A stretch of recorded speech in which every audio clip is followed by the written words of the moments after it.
Here, since I'm spawning the boat, spawn over there on the opposite side of the shed in the front yard. You can't shoot him. I can't avoid the front yard, yo. You can't have a woman. Did you take my helmet to me? No. Bean, I need your help. I need your help. Bean, you're a guy, right? Yeah. Okay. I have 3 guys who like me. I need your help.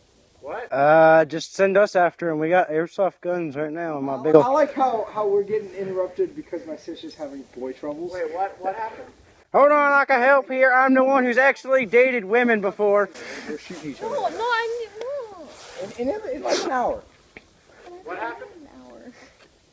I don't know. Who's going to be more helpful? The two f***s who've never dated women in their entire life. Hey, or me. Skylar asked me for dating advice. Skylar's Skylar! Yeah! I'm Devin! Probably dated before.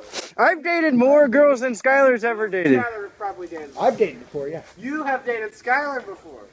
What am I trying to say? He dated Skylar. Wait, what was your sister's problem? She has 3 guys that like her.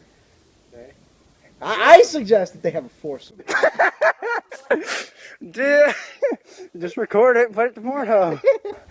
Hey, yeah, which 2 she doesn't like the most? We'll go, Here's what you do. No. Well, with the real gun though. Here's what you do. You Go to the backyard, look at the sunset for a few hours, and pop. Here's what she does. She forces them to all like her, and then she f***s them all. No, but Consensual rape. yeah, consensual rape. All right. This is all recording, right? It's not recording. Just